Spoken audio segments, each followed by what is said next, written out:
तो लो दोस्तों, ले आए हैं आज आपके सामने एक बहुत ही खबर बढ़िया वाली, जो कि हमसे छुपाई जा रही है। हम हिंदुस्तानियों को गुमराह किया जा रहा है। आज राहुल गांधी 45 मिनट तक संसद भवन में बोलने की कोशिश करते रहे कि मनोज मुकुंद नरवणे के किताब के अंदर क्या बात लिखी हुई है, द 4 स्टार ऑफ डेस्टिनी किताब का वो हिस्सा जो हमसे छुपाया जा रहा था। आज वो हम आपको अपने माध्यम से हमने ये ढूंढ निकाला है कि क्या उन्होंने ऐसा कहा था जिसकी वजह से जो उन्हें 45 मिनट तक बोलने का मौका ही नहीं दिया गया। उन्होंने अपनी जी जान लगा दी अपने देश तक एक संकेत पहुंचाने के लिए कि प्रधानमंत्री नरेंद्र मोदी कितने और जो हमारे डिफेंस मिनिस्टर है वो डिसीजन लेने के अंदर कितने असक्षम हैं। तो आइए मैं आपको वो सारी बातें अभी बताता हूँ। तो बात है दोस्तों 31 अगस्त 2020 की। टाइम था दोस्तों 8:15 रात के।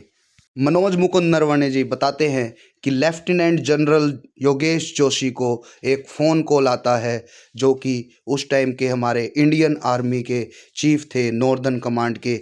उनको एक फ़ोन आता है जिसके अंदर उन्हें इन्फॉर्मेशन मिलती है कि 4 चाइनीज़ टैंक हम एक तीखी चट्टान के ऊपर, जो कि था रिंचिन ला इन ईस्टर्न लद्दाख के अंदर, उन्होंने वहाँ पर चढ़ने की कोशिश कर रहे हैं। उन्होंने तुरंत यह खबर अपने जो सीनियर थे जनरल मनोज मुकुंद नरवणे को उन्होंने अपनी इस सिचुएशन के बारे में बताया। उन्होंने बताया कि जो टैंक्स थे वो कैलाश रेंज की तरफ कुछ 100 मीटर्स के दायरे के अंदर ही थे। तो जब उनको रोकने के लिए उन्होंने एक हवाई फायर किया तो भी चाइनीज़ के टैंक्स नहीं रुके।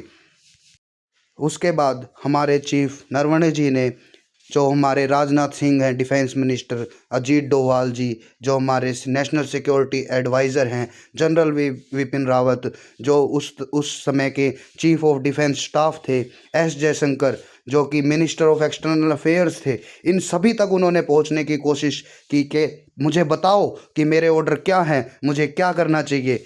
वो अपनी किताब में लिखते हैं कि जो सिचुएशन थी वो बहुत ही ड्रामेटिकली हो गई थी, कि वो मुझे सच्चाई चाहिए थी, एक क्लियर विजन चाहिए था कि मुझे क्या करना है, मुझे उनके ऊपर फायर करना है या मैं मेरी आर्मी को पीछे की तरफ ले लूँ। नरवणे जी को पहले ही ऑर्डर मिल चुके थे कि उन्हें ओपन फायर नहीं करना है जब तक कि उन्हें कोई क्लियर ऑर्डर सबसे ऊपर से ना मिल जाए। लेकिन दोस्तों समय बीतता जा रहा था पर कोई भी क्लियर ऑर्डर्स जोशी जी को या नरवणे जी को नहीं मिल रहे थे। चाइना के टैंक भारत की तरफ बढ़ते जा रहे थे।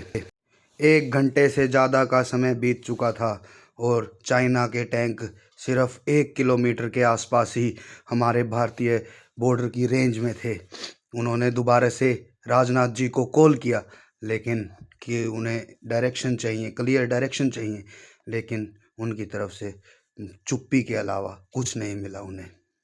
इसी बीच major general Llewellyn he proposed a cooling down of sort, एक ऐसा समाधान निकालने की कोशिश की कि जिससे दोनों तरफ शांति बरकरार हो। उन्होंने कहा कि हमें आगे की मूवमेंट को दोनों तरफ से रोक देना चाहिए। दोनों कमांडर सुबह 9:30 बजे मिलने चाहिए और 3-3 रिप्रेजेंटेटिव दोनों तरफ से होने चाहिए। एक ये बहुत ही अच्छा समाधान उस समय पर लग रहा था। रात के 10 बज चुके थे दोस्तों, और नरवणे जी ने राजनाथ और डोभाल जी को दोबारा से फ़ोन किए कि हमें क्या करना चाहिए, लेकिन उन्होंने कोई जवाब नहीं दिया। चाइना के टैंक रुक नहीं रहे थे और वो सिर्फ 500 मीटर की दूरी पर ही थे।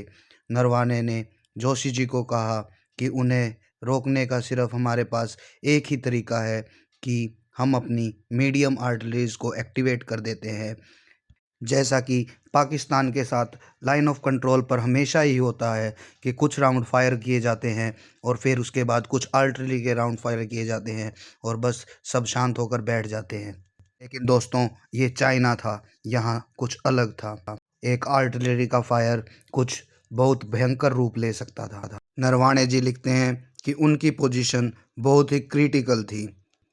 वो दो चीज़ों के बीच में फंसे हुए थे।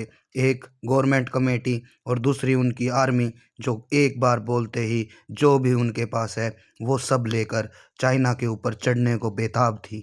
लेकिन गवर्नमेंट की तरफ से उन्हें कोई भी क्लियर कट ऑर्डर नहीं मिला। आर्मी हेडक्वार्टर के ऑपरेशंस रूम में कुछ ऑप्शंस कंसीडर किए जा रहे थे और कुछ डिस्कार्ड किए जा रहे थे। पूरा का पूरा नॉर्दर्न फ्रंट एक हाई अलर्ट मोड पे था।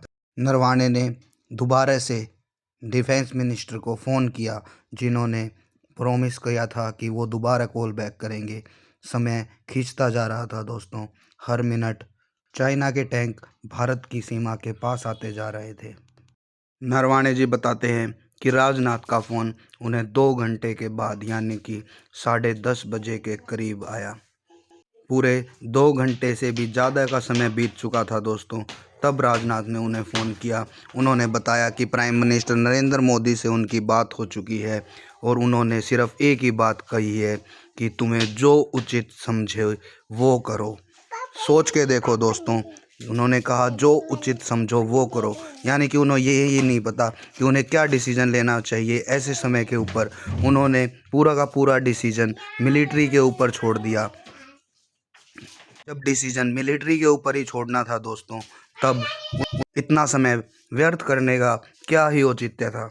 नरवाने जी ने बताया कि पूरा का पूरा भार इतनी इम्पोर्टेंट सिचुएशन का उनके ऊपर छोड़ दिया गया। देखो दोस्तों, ये पीएम है हमारे, ये लेवल है हमारे प्राइम मिनिस्टर का और हमारी राजनीति स्ट्रेटजीज़ का, कि ये लोग एक डिसीज़न नहीं ले पाते कि एट ए टाइम अगर हमारे ऊपर कोई भी अटैक होने लग रहा है तो हमें क्या डिसीज़न लेना चाहिए, क्या हमारी पॉलिसी होनी चाहिए, how to tackle the emergent situation. Totally wastage. ये कोई सरकार है दोस्तों? ये 2 कौड़ी की सरकार है। आज हमारा देश बहुत ही गलत हाथों में है दोस्तों। मैं आपसे उम्मीद करता हूँ कि आपको इस वीडियो में मज़ा आया होगा। आप हमारे साथ जुड़े रहिए, चैनल को सब्सक्राइब कर दीजिए, वीडियो को लाइक कर दीजिए, ऐसी ही और भी अच्छी वीडियोज़ के लिए। धन्यवाद।